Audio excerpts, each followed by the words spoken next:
Good evening. This is the 5FM Radio Main News. The headlines. President Hichilema reaffirms commitment to education at BT's Silver Jubilee.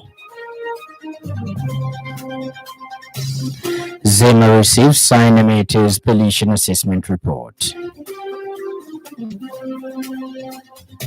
And Uganda prison officer sacked for politicking on TikTok.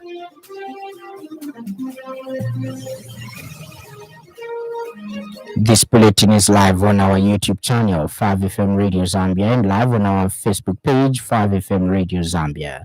With the details, my name is Lance Sannie Banda.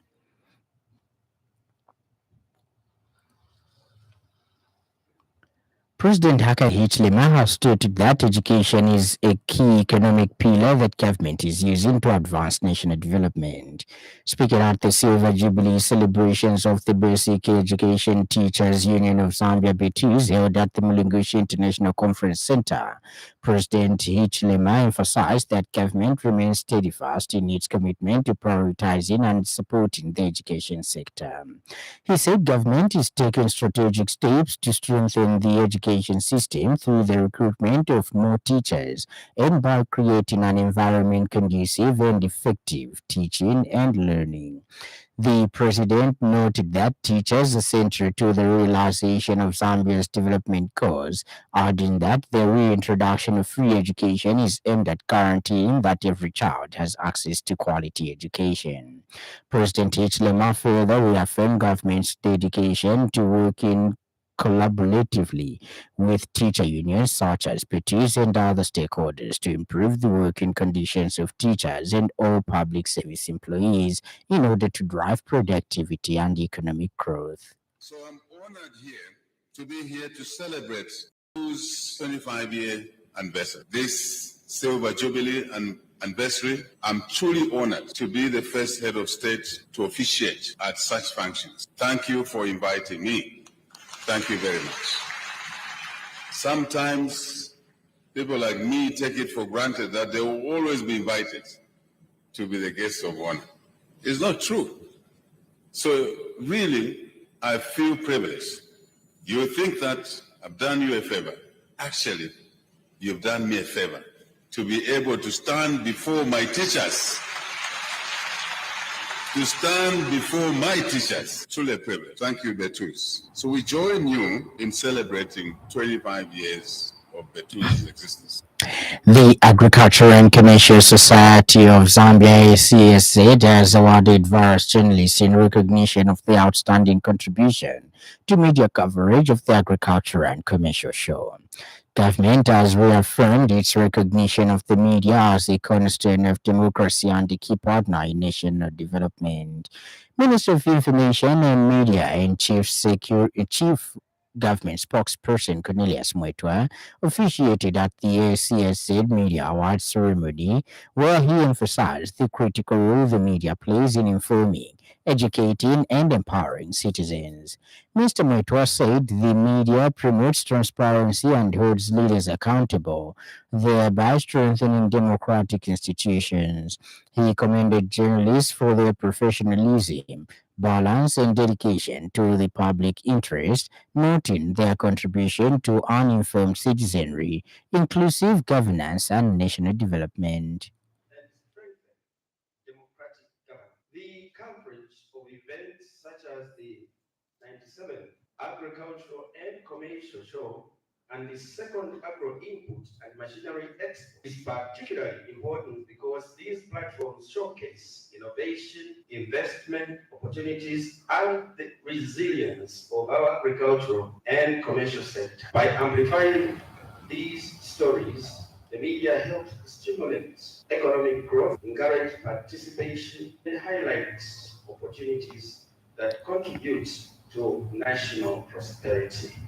Meanwhile, ACSZ President Wayne Lorenz described the Media Awards as a platform for appreciation, recognizing the media as a strategic partner in amplifying the agriculture and commercial show through reporting, interviews, photography, live broadcasts, and digital content.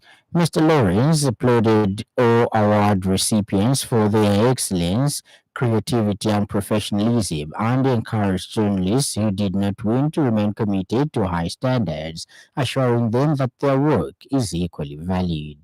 He further called on the media to begin building national excitement and dialogue ahead of the society's centenary and announced that the 2026 Agricultural and Commercial Show will run from 29th July to 4th August under the theme Fostering Trade and Investment. It gives me great pleasure and honor to welcome you, the guest of honor, Honorable Minister. Your ministry, through Zanis, continues to social and commercial show through the media and providing information on behalf of the society.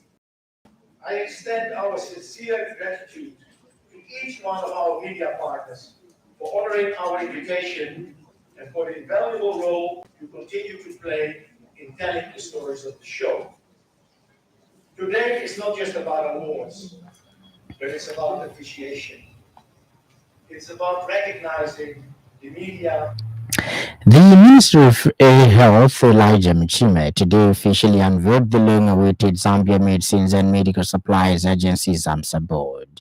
The appointment of the board marks a significant milestone in strengthening governance, accountability, and efficiency in the country.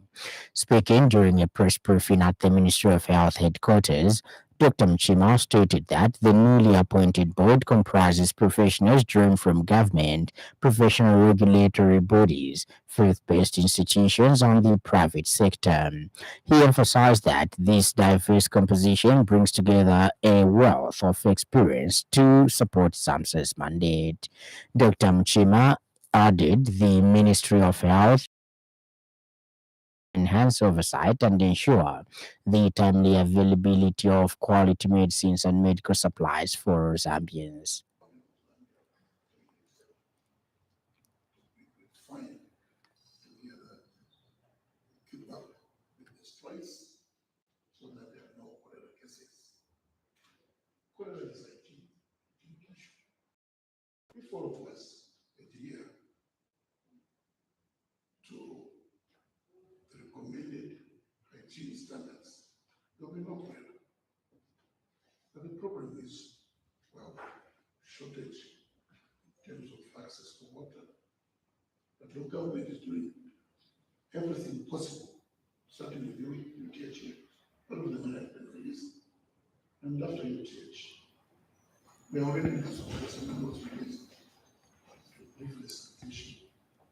We want to Lusaka City Council LCC has reported a serious road traffic accident that occurred earlier this morning. The National Service ZNS Makeni flyover bridge involving multiple vehicles and leaving two people severely injured. In a statement, LCC Public Relations Manager Chola Mwamba said the accident happened at approximately 0530 hours and involved a Shackman tipper truck with registration number ADE 5556, a Toyota Hiace PSV minibus with registration number BCA 3625, and a Ursa PSV bus whose registration number was not clear. The vehicles collided while traveling from the south towards the city center, separating the Kafue lanes. Ms. Mwamba stated that the Saka City Council emergency response team was dispatched to the scene at 0532 hours and arrived at 0536 hours. They rescued two severely injured male adults, one passenger from the minibus, and one pedestrian. The two individuals who sustained serious injuries, including crushed bones, were rushed to Chawama Level 1 Hospital. Other passengers sustained minor injuries. Preliminary reports suggest that the tipper truck lost control due to slippery roads caused by heavy rains, which led to the collision. The council advises motorists to exercise caution when driving along that area. That occurred early this morning near Zambia National Service McKinney flyover bridge involving multiple vehicles and leaving two people severely injured. The accident happened at approximately 0530 hours and involved a Shackman tipper truck with registration number ADE 5556, a Toyota ISV minibus with registration number BCA 3635 and a Rosa PSV bus whose registration number was not clear. The vehicles collided while traveling from the south towards the city center, crashing into each other and the concrete barrier separating the Kafue Road lanes. The Lusaka City Council emergency response team was dispatched to the scene at 0532 hours. And in other news trending this evening,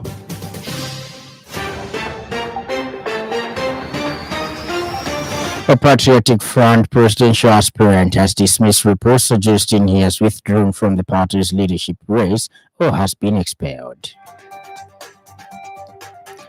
Information and Media Minister Cornelius Moito has described the expulsion of Patriotic Front members of Parliament who voted in favor of Bill number 7 as a nullity.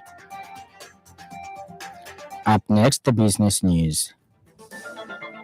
5FM Radio Business News. We mean business. Keep you current in commerce, trade, and industry, local and global. It's our business to keep you informed about business. The Zambia Environmental Management Agency ZEMA has received the final Environmental and Social Impact Assessment (ESIA) report from Applied Science and Technology Associates, the consultants engaged to conduct a comprehensive assessment of the pollution incident that occurred at Sino Metals Leach Zambia Limited on 18 February 2025. In a statement, ZEMA Manager for Corporate Affairs Ruth Kamui said the report, which is the final deliverable under the assessment contract, was submitted on schedule 2.5 months after the consultants were engaged. Mrs. Kamui stated that following the submission of the report, ZEMA will hold a public disclosure meeting between 28th and 30th the assessment. She added that the agency remains committed to ensuring the report guides the next steps towards mitigating the environmental and social impacts arising from the discharge of acidic leach residue into the environment, while ensuring that the polluter pays principles is enforced. Ends the business news, and in news from across our borders, a Uganda prison officer has been cited for criticizing the government on TikTok in a rare move authorities said amounted to gross indiscipline. Lawrence Amp had been under investigation over social media postings accusing senior government officials of corruption, human rights abuses, and mistreatment of lower-ranking prison officers. The standing orders don't allow a public officer to participate in politics, which he is doing even now, prison spokesperson Frank Payne told the BBC, saying was sacked for politicking on wrong forum. The opposition has condemned double standards within this security sector. For more, here's a roundup from the BBC. Experts backed by the UN say food security in Gaza has greatly improved following the ceasefire in October. 100,000 people in Gaza were still experiencing famine last month, a million in August. That's expected to dwindle to a couple of thousand by April. But the latest report has warned that 500,000 people are still facing emergency conditions and stressed that conditions remained highly fragile. Amnesty International says bodies disappeared from morgues in several Tanzanian cities following the violent suppression of anti-government protests in October and November. That security agents removed bodies from mortuaries, adding that relatives of 8 people killed in Dar es Salaam were unable to find their corpses. The main opposition party, Chadema, claims more than 2,000 people were killed. The government has not given any figures. 2 people have died in Taiwan in an attack on Taipei's main station involving smoke bombs. Reporters say the attackers set off the bombs and Molotov cocktails before stabbing at least 8 people. And in sports, GLS says Manchester City must be prepared to plan for his departure and eventual successor. It is understood City have started the process of identifying candidates to replace the Spaniard amid uncertainty over whether he will remain at the club next season. Meanwhile, Chelsea manager Enzo Maresca, who was previously assistant to Guardiola at City, has said reports describing him as a potential successor to the Spaniard are 100% speculation. In November 2024, Guardiola signed a new contract which runs until the end of 2026-2027. Asked if he will see out his deal, the 54-year-old said the last 3 or 4 years at the certain period he gets to be asked the same question. Sooner or later, 75 or 76, he will quit for Manchester City. Stand by for the weather report.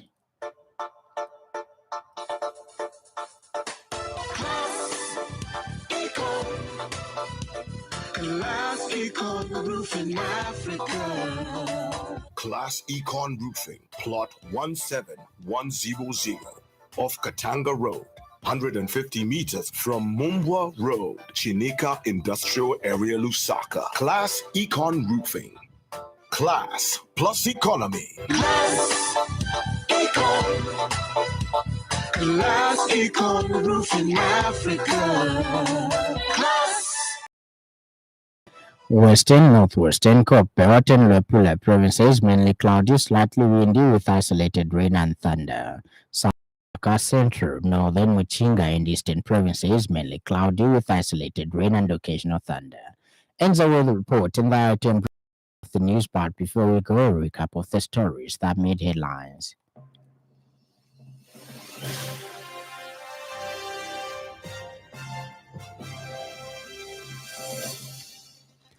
President Hakainde Hichilema stated that education is a key economic pillar that government is using to advance national development.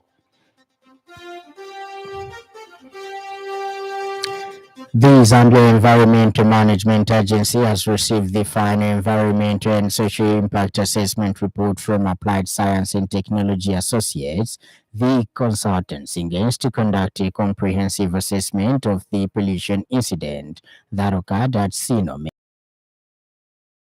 2025.